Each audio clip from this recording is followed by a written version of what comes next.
Hello there and welcome to Explain Apologetics. This week we look at a question we've received from Chris, who is from Sri Lanka. Now the question that Chris is raising is that why is Jesus referred to as the firstborn of all creation in Colossians chapter 1 verse 15?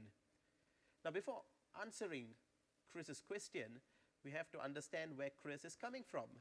Chris is a Jehovah's Witness missionary who basically believes as a Jehovah's Witness that Jesus is a separate being from Jehovah.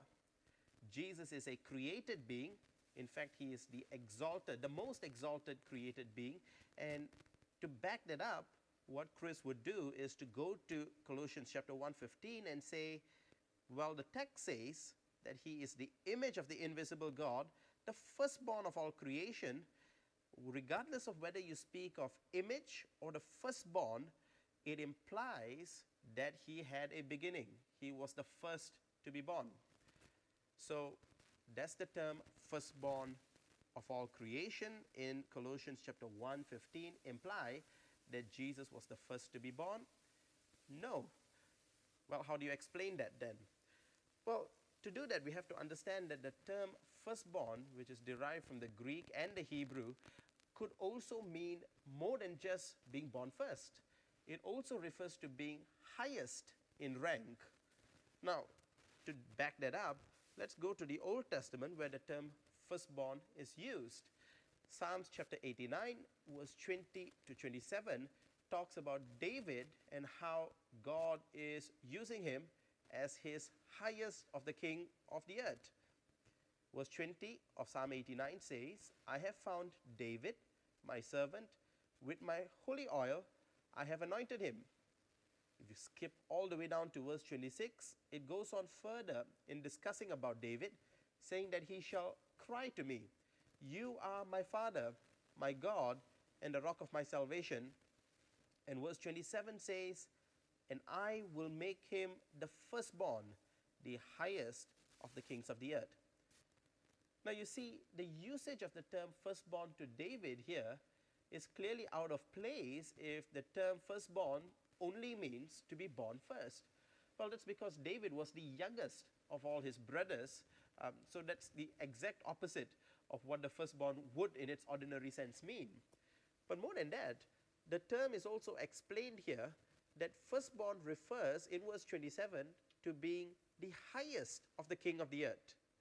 So my explanation that the term firstborn does not only mean being born first, but rather refers to one's preeminence or rank is backed up by the Old Testament. But more than that, you have to remember that in the Old Testament, the firstborn of the household will basically be a greater inheritor of that which his father possesses. He is the heir to what the father possesses. So hence, when you go back to Colossians chapter 1, and it speaks of Jesus being the firstborn, you have to remember that Colossians chapter 1 verses 15 to 23 is basically speaking about the preeminence of Christ, the exact connotation that the term firstborn is meant to explain. So it goes on in Colossians chapter 1 verse 16 to say, for by him all things were created, and it describes that, and it says at the end of verse 16, all things were created through him and for him, and he is before all things, and in him all things hold together. Remember what I said about the term firstborn meaning head of all things? Well, that's exactly what verse 18 says. And he is the head of the body, the church. He is the beginning, the firstborn again from the dead, that in everything he might be preeminent.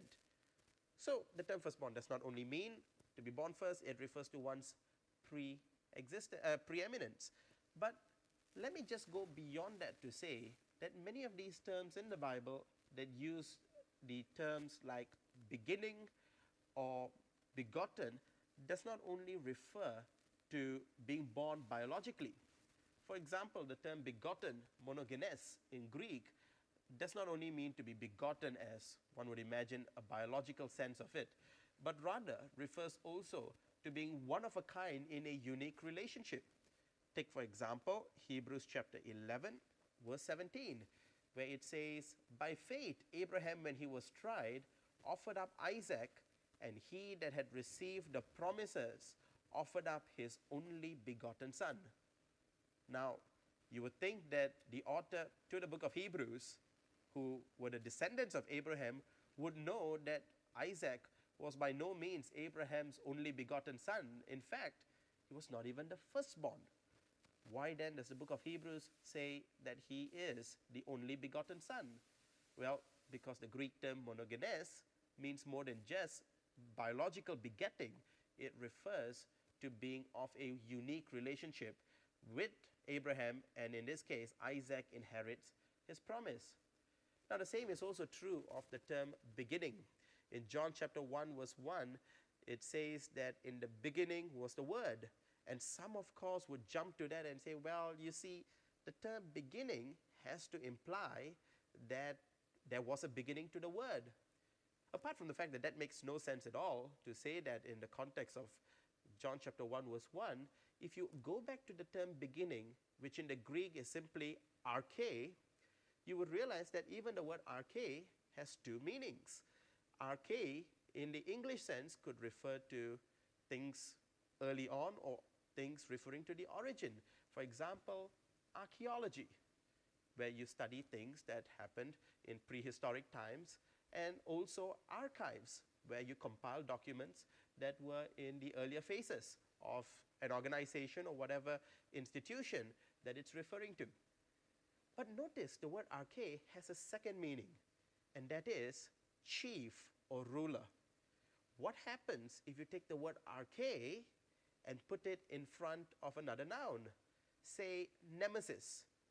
Well, you have arch-nemesis, the chief of all the nemesis that you have. Or if you put it in front of the word angel, you end up with archangel, the chief of all the angels.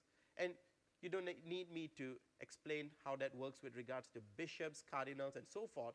You get the point that the term arch also refers to being chief. So notice, whether it's the term firstborn, begotten, or beginning, all these terms, although seem to imply begetting, biological, or an origin, they also all mean chief or rank, preeminence, or basically being of a unique relationship which no one else shares. And that's why when the Bible uses these terms with regards to Jesus, it does not in any way, shape, or form imply that the Lord Jesus had a beginning. In fact, it's exactly the opposite. He is the chief of all creation, through whom and by whom all things were made, and they were made for him and continue to be sustained by him. I'm Samuel Nesan, and you've been watching Explain Apologetics. Do continue to send your questions, and we hope to be able to answer more as we go along. Bye for now.